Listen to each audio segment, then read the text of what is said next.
गाजीपुर गोंडा लखनऊ में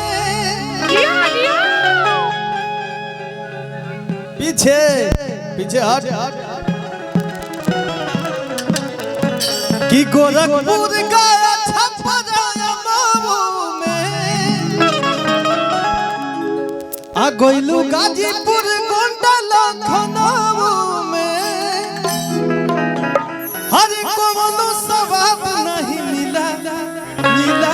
मिला मिला कि बदली खल इतिहास में ही सब सिलसिला यो अपर खंड हो या जिला बबुआ से हिला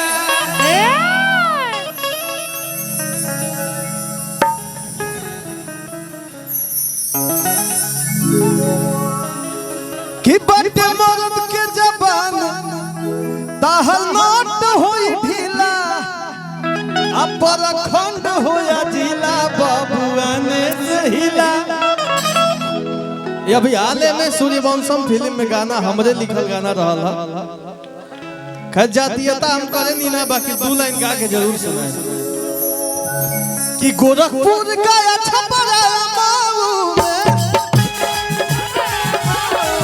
गइलू गाजीपुर गोंडा लखनऊ में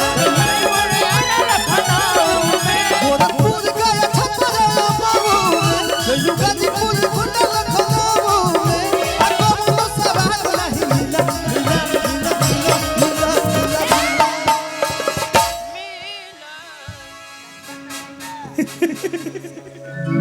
जी अरे कोनो सवाल नहीं मिला जानते हो हाँ I am your best friend तू लवर के हो के भले राहुल पांडे जी के तू लवर बना ला हमनी के बेस्ट दोस्त रहा ये भी ये पास है लिए दिए साफ है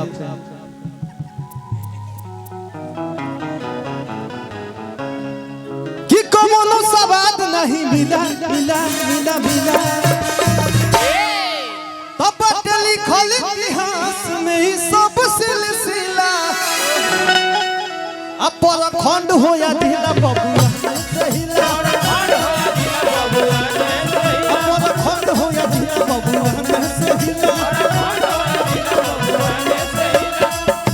अरे बट टाइट कहल दे अब पूरा नोट होई ढीला बट टाइट शरीर कहल नोट होई ढीला खंड हो या ढीला बबुआ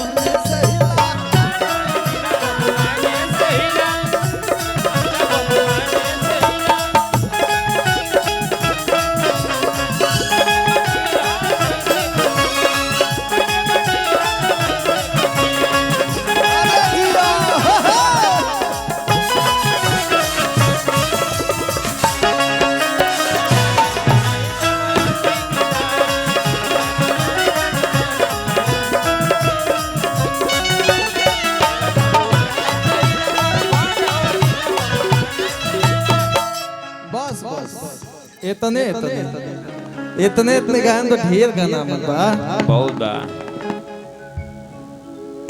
किधा जाया वो नहावा खिया